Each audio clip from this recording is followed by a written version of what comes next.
Hello guys, welcome my new video. আজকে আপনাদের জন্য আরেকটা নতুন ভিডিও এনেছি।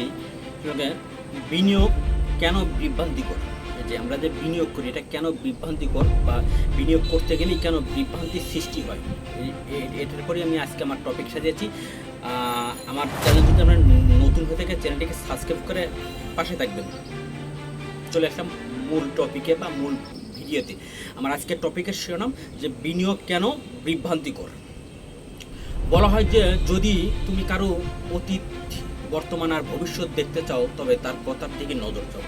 তার যে কথা, সেই কথার দিকে নজর দাও, তাহলে তুমি তার বিষয়ে আন্দাজ করতে পারবে, তার বিষয়ে আইডিয়া করতে পারবে। তুমি আর্থিকভাবে যত দক্ষ হবে, অর্থনৈতিকভাবে যত দক্ষ হবে, তোমার জীবন তত প্রাচুর্য আসতে থাকবে। যে হ্যাঁ, আর্থিক দিক দিয়ে যত দক্ষ হবে তোমার প্রাচুর্য তত বেশি তোমার জীবনে আসতে থাকবে। এটা হলো একটা আর্থিক শিক্ষা বা আর্থিক নলেজ যদি আপনার বেশি থাকে, আপনার জীবনে আর অর্থ আসা শুরু করবে বা প্রাচুর্য আসা শুরু করবে। তুমি নিজের জন্যই করো আর অন্যের জন্যই করো, যাই করো তুমি নিজের জন্যই করো বা অন্যের জন্যই করো, যে কাজই করো আর অন্যের জন্যই করো। ধনী হতে চাইলে তোমাকে নিজের ব্যবসার দিকে ব্যস্ত থাকতে হবে বা নিজের ব্যবসার দিকে নজর দিতে হবে। তুমি নিজের জন্য কাজ করো বা অন্যের জন্য কাজ করো, সেটা নো ম্যাটার। কিন্তু তোমাকে যদি ধনী হওয়ার আকাঙ্ক্ষা তোমার থাকে, তাহলে তোমাকে নিজের ব্যবসার দিকে নজর দিতে হবে বা নিজের ব্যবসার দিকে ধ্যান জ্ঞান দিয়ে নিজের ব্যবসাকে করতে হবে বা করা লাগে। যেমন বলা হয় যে জীবন বড় নির্মম শিক্ষক। আমাদের জীবন বড় নির্মম শিক্ষক। আমাদের স্কুল কলেজে যেমন শিক্ষক আছে, তেমনি আমাদের জীবন একটা শিক্ষক। তিনি আমাদের শিক্ষা দেয়, কিন্তু সেটা সময়ের পরিপ্রেক্ষিতে আমাদের শিক্ষা দেয়। এই জন্য বলা হচ্ছে জীবন বড় নির্মম শিক্ষক। আমাদের সৃষ্টিকর্তা যদি আমাদের অঢেল প্রাচুর্য দিয়ে সৃষ্টি করে, এই পৃথিবী আমাদের জন্যই আমাদের সৃষ্টিকর্তা অঢেল প্রাচুর্য দিয়ে সৃষ্টি করছে। তাহলে কেন আমরা অভাবের মধ্যে সীমাবদ্ধ থাকবো? আমাদের সৃষ্টিকর্তা যদি আমাদেরকে অঢেল দিয়ে থাকে, তাহলে অভাবের মধ্যে আমরা কেন সীমাবদ্ধ থাকবো? আমাদের ইসলাম ধর্মে হাদিসেও তো বলা আছে যে সম্পদ অর্জন করা দোষের কিছু না। সম্পদ যে অর্জন করি এটা দোষের কিছু না, বা সম্পদ তুমি অর্জন করতে পারো। জীবনে সব কিছুর জন্য দরকার একটা সুন্দর পরিকল্পনা। জীবনে মানে যাই করেন, ব্যবসা, চাকরি, কাজকর্ম যাই করেন, এটার জন্য একটা সুন্দর পরিকল্পনা দরকার। যে হ্যাঁ, সেই পরিকল্পনা আপনি যার সাথে বা যাকে পছন্দ হয় তার সাথেই করতে পারবেন, বা আপনার যে মেন্টর আছে তার সাথেও করতে পারেন, কিন্তু আপনার পুরো পরিবারের সদস্যের সাথেও করতে পারেন। কিন্তু এটার জন্য আপনাকে একটা পরিকল্পনা করতে হবে। এ কথা মনে রাখা দরকার যে পৃথিবীতে সবচেয়ে ধনী দেশ আমেরিকা, কিন্তু সেখানে এক গবেষণা আসছে 100 জনের মধ্যে মাত্র 3 জন ধনী মানুষ। বাকি 97% বা 97 জন মধ্যবিত্ত বা ধনীর কাতারে পড়ে না। যেই মুহূর্ত থেকে তুমি সময়ের মূল্য বুঝতে পারবে, সময় যে আমাদের যে সময়ের যে মূল্য, এটার মর্ম বা ভ্যালু যখন থেকে তুমি বুঝতে পারবে এর মূল্য আছে বা এটা একটা মানে মূল্যবান জিনিস, ততই আপনি ধনী হতে থাকবেন।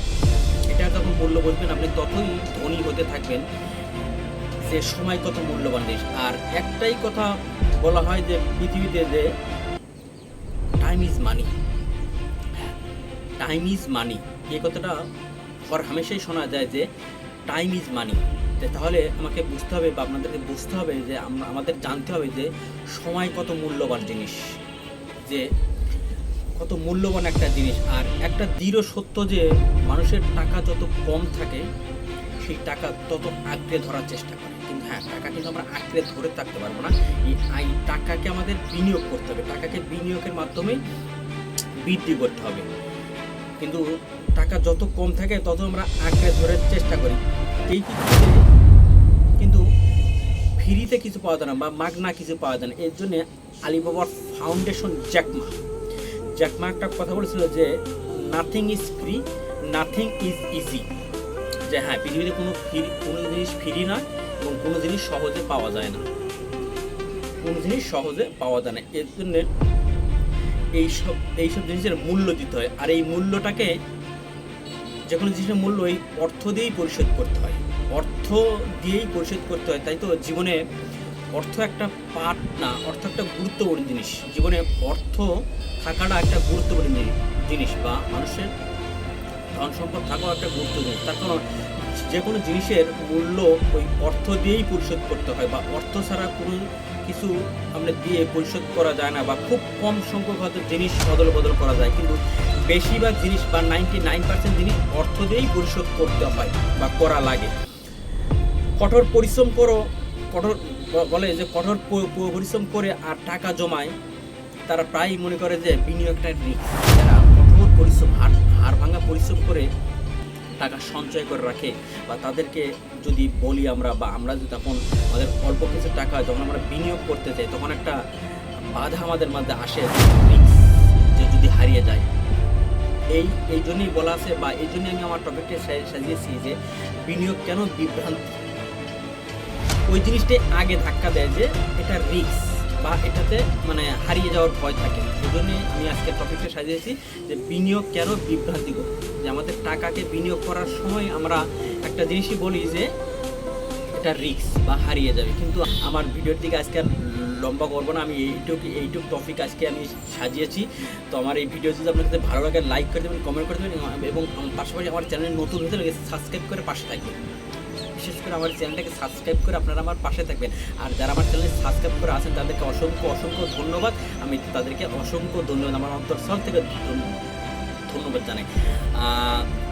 দেখা হবে পরের ভিডিওতে অন্য কোনো টপিক নিয়ে, আর একটা ভিন্ন কোনো টপিক নিয়ে আপনাদের সামনে নেক্সট ভিডিও দেখা হবে। ততক্ষণ ভালো থাকবেন, সুস্থ থাকবেন, খোদা হাফেজ।